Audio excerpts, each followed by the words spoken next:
So it looked like Jonai Carrington just got booted from the Dallas Wings. Jonai, your game was stinking in the mud, and the Dallas Wings wanted nothing to do with you going forward. What do you call a player so problematic that even referees need security backup? Jonai Carrington. The Dallas Wings just said goodbye to their most controversial player, and honestly, it's about time. This is the same player who poked Caitlin Clark in the eye during the playoffs, injured her own teammate Paige Bueckers while trying to hurt Jessica Shepard, and caused so much chaos during a Chicago Sky game that officials literally called for security. For flagrant fouls this season tell you everything you need to know about why Dallas couldn't wait to get rid of her. If you want Carrington out of the league, comment fire Carrington. Let's go. Before we dive into how Carrington got booted from Dallas, let's first break down why it happened. Jonai Carrington couldn't keep her hands clean either. Would stand out of headlines on the internet. She was always in headlines, punching players in the eye. And then we have to remember, she nearly injured Paige. Like, everybody forgot about that. Y'all remember when she nearly injured Paige, nearly took her whole knee out? Like, we got to remember all of those things transpired during this basketball season, man. I'm here to tell you, they made it their business to get rid of her. There's a fine line between playing tough and playing dirty, and Carrington didn't just cross it, she sprinted past it. Her highlight reel reads more like a medical report than basketball plays. It all started with the now infamous Caitlin Clark eye poke during the 2024 playoffs. Clark goes up for a shot, Carrington defends, and drives her hand right into Clark's eye. The result? A black eye, a viral moment, and outrage across the basketball world. Jonai, you're always in a dirty play. Jonai, once again, here we are today. Oh, Jonai. And the worst part, Carrington showed zero remorse. No apology, no acknowledgement that she may have crossed a line. She just kept going, like she was proud of it. Fast forward to June 4th against the Seattle Storm. Skylar Diggins drives the lane, and Carrington comes flying in, not for the ball, but for Diggins's head. Another flagrant. Another example of targeting a star player. And kind of swatted at Caitlin. Did you intend to hit her in the eye? And if so, could you just, or if not, either way, could you talk about what happened on that play? I don't even know why I would intend to hit anybody in the eye. That doesn't even make sense to me. But no, I didn't. I didn't know I hit her, actually.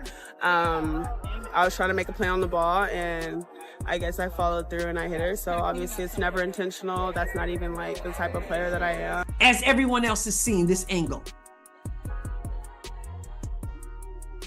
I'm calling her in, and I'm saying to her, I need answers. Fans saw the pattern. This wasn't hard-nosed defense. This was reckless, targeted violence disguised as competitiveness. And the backlash grew louder. Then came May 21st. The Wings played the Lynx, and Carrington went for another face shot, this time aiming at Jessica Shepard, but somehow injured her own teammate Paige Bueckers in the process. Think about that.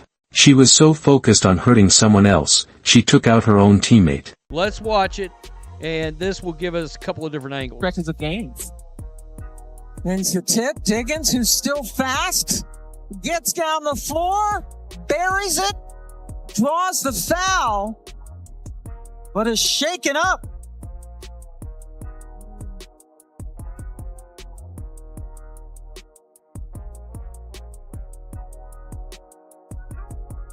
Even Wings players had enough. They began showing visible frustration, knowing they were at risk just sharing the court with her. Opponents were furious. Her own team, worried. And then came the final straw, May 30th, 2025. The Wings lose to the Sky. Tensions are high. Referee Roy Galbian tries to talk post-game, and Carrington goes off. The situation escalated so fast, a referee called security. And there's Skylar on the floor. At first glance, this might not look too bad, but when we get some different angles of it, you just see how this is clearly, definitely, 100% not a basketball play. Let's take a look. We got Jonai. Signals for the officials that this will likely get upgraded. Jonai, did you forget what sport you're playing? You know this is basketball, right? Jonai Carrington is clearly a dirty player. There's no ifs, ands, or buts about it. And if Chin, what do you have going on in that mind of yours? Are you okay? Jonai, are you okay? Jonai, are you okay? Are you okay? Jonai, are you okay? Jonai, are you okay? Are you okay? Yes, Jonai. Get it together, collect your thoughts, collect your emotions, because the last thing we need to see you is crash out. A trained official felt unsafe and had to call for backup during a routine post-game conversation. Carrington's response. She tweeted, "Security when I'm literally having a civil conversation is insane." That tweet told fans everything they needed to know: no self-awareness, no accountability, just more deflection. This wasn't about a bad call anymore. This was about a player whose behavior had gone so far off the rails that officials didn't feel safe. And at that point, Dallas had no choice. They pulled the trigger and traded Carrington to the Minnesota Lynx. Sorry, you don't get to plow through somebody's back, almost injure a teammate, and then say, yeah. And then, like, claim that you've done nothing.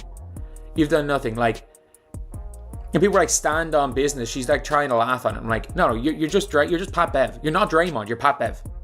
Like, realistically, you're Pat Bev. That's it. And like, look, I mean this when I say this. It was a dangerous play only for Paige. In return, Dallas got Diamond Miller, a 2023 No. 2 overall pick, WNBA All-Rookie, and now shooting 53.8% from 3, plus veteran Carly Samuelson and a 2027 second-round pick. And that's what makes this trade fascinating. Minnesota is a championship contender sitting at 24-5, a legit threat to the New York Liberty. And now they've just imported chaos into their locker room. Diamond Miller is real talent. So is Samuelson, even with her injury. Ball's being pushed down court. Whoa. Yeah, I mean, this will be a better angle of it. I think we'll be able to see how hard the foul is right here. That's a hard foul, and she does get her in the face when she's coming down. Meanwhile, Dallas unloaded the drama, the flagrant fouls, and the constant headlines. Wings fans are celebrating like they won the lottery. No more explaining dirty plays. No more justifying why their player needed security called on her. She basically reached around Shepard's body, but the fact that she went for the basketball and for the block really... The basketball play. Yeah, it is. And she ends up getting Shepard in the face, the nose. I don't know which takes precedent. Oh, see, it's the hit the ball and then it's the pull back. They're showing it on the Jumbotron at a different angle that sort of looked like, watch after Carrington goes for the block, watch her pull back right here. And that's the part that I don't know if you separate that. And Minnesota, they better hope Coach Cheryl Reeve can work a miracle, because even the best coach can't fix a player who targets faces, injures teammates, and creates hostile environments with refs. The irony? A title contender just traded for someone who specializes in getting ejected. And they did it right after their star Nafessa Collier went down with an ankle injury. They needed stability. They got chaos. This isn't just a trade. It's the league finally admitting that talent doesn't excuse toxic behavior. For years, fans have called out the WNBA's tolerance of dangerous play. This is Dallas saying, we're done. No more excuses. No more risks. Just basketball. If you're with them, comment, fire Carrington, like, subscribe, and turn on notifications. You don't want to miss what's coming next.